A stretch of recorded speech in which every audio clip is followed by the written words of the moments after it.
All right, I know it was mentioned that we're going to have no scripts the rest of the night, but if we're going to keep this to a minute, we're going to be on script again for a second. So I'd only been at UCSC for a little over a year, but from the first day of class, I felt a different energy from David from any other professor I'd interacted with before.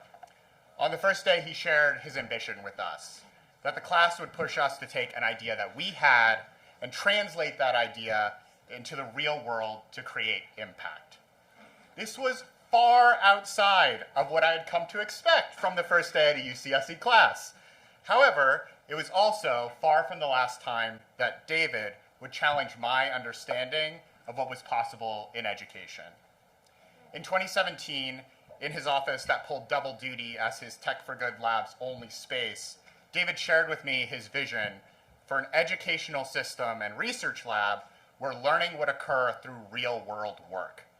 One where that work was in service of people and community organizations.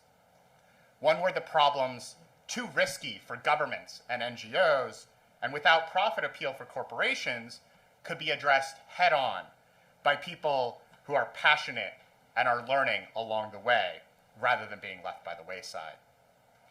But David has taught me and thousands of others at UCSC that the path between an idea and real-world impact is anything but smooth. David has worked constantly, often late into the night, crafting feedback for students in the lab, coordinating research, writing grant applications, and, oh yeah, teaching many, many classes along the way. Over just a few years, David has scaled the lab from 3 students when I originally joined to now far over 100, with hundreds more now participating in the learning programs created by the lab. Many of these students are now among you, part of the Santa Cruz and broader tech community. In this case, David's selflessness, empathy, and support for me and every person in his lab helped lead me to Looker. David's real-world impact on Santa Cruz is immense. And so I'm incredibly excited to have David recognized and join this community in recognizing that impact tonight.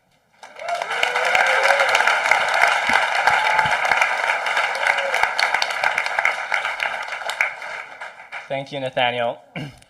That was really, really kind introduction. I feel such an honor to be here. I was reflecting on my journey, and there's a quote from the philosopher Kierkegaard that really resonated with me. He said, "Life can only be understood backwards, but it must be lived forwards." What does that mean? I want to share 2 ways of understanding that through my own journey. Well, first, life is hard to plan and predict, right? So our plans get derailed by all sorts of twists and turns. But sometimes when we look backwards, we find that those twists and turns connect in really remarkable ways. When I was in college, I knew I didn't want to go to graduate school, and I had a really narrow-minded focus and love for math. I could have never imagined being a faculty and drawing on and building on social scientific research and methods in conjunction with my engineering. I found that my own twists and turns have come from 2 things: serendipitous encounters, but more often, existential setbacks that have pushed me onto new paths. I'll give you 2 examples. When I went to college, I didn't really care about my career. My dad was a family man. I had 4 siblings. I loved it. I just wanted a big family. I wanted a steady job that could pay the bills, and that didn't require going to graduate school. But then I fell in love with a girl, and she just wanted to be friends. And it was in the existential reflection following that rejection that I first had the thought that it wasn't quite right for me to not care about my career at all. I'm going to suffocate whoever I'm with if my entire purpose revolves around them. And I have been given certain talents and gifts that I should consider, how to use in ways that benefit others. Well, fast forward a couple years, I found myself going to graduate school. I was really excited about biologically inspired computation, but I couldn't find an advisor, and I almost dropped out. But this crisis led me to look to other areas. And I found that the mathematical tools I had developed for biology could actually be used to analyze social systems, which put me on a path to bring together two parts of my life that I never thought could connect: my love for math and technology, and my passion for helping others.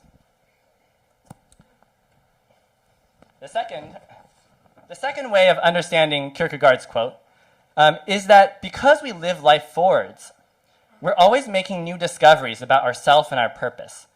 We never have a perfect understanding of ourselves, so our prior knowledge, our prior experience, is not enough for making decisions about the future. We need what he calls passionate faith for taking what sometimes seems to be irrational leaps. When I was interviewing at UC Santa Cruz 8 years ago, I was in the middle of mulling over a crazy idea of basically starting over, jumping from doing primarily mathematical work to also adding on social scientific and design-oriented methods, because I realized that I needed to be able to publish across disciplines to bridge research with impact in my context. I was also thinking about providing real-world learning experiences to any student who wanted one, and connecting those experiences to advancing social innovation. I knew it didn't make sense in many ways, and everyone told me to wait till after tenure. And undergraduate students are going to waste your time. But I remember pacing in the Dream Inn during that visit when everything clicked, and I felt this strong sense that this crazy leap was the path I was supposed to take, and that Santa Cruz was where it would be possible. I'm glad I did, because now I have the opportunity of working with 120 students in Tech for Good each quarter who are learning user research, design, web development, AI. For many of them, it's their first project-based experience. But while they're learning, they're helping to build programs that have served hundreds of students and community members. They're designing and deploying platforms that help to augment experiential learning. They're producing research across disciplines that have won awards, while importantly, also connecting to a broader vision for impact. There's still a lot of hard work ahead to get to our dream of redesigning education work and community engagement to help people reach their full calling and contribution. But it's been really rewarding. Life can only be understood backwards, but it must be lived forwards. I hope that each of you find the encounters and setbacks of your past coming together with the dreams and passionate faith that drive you to lead you into your own journeys of purpose and impact. Thank you.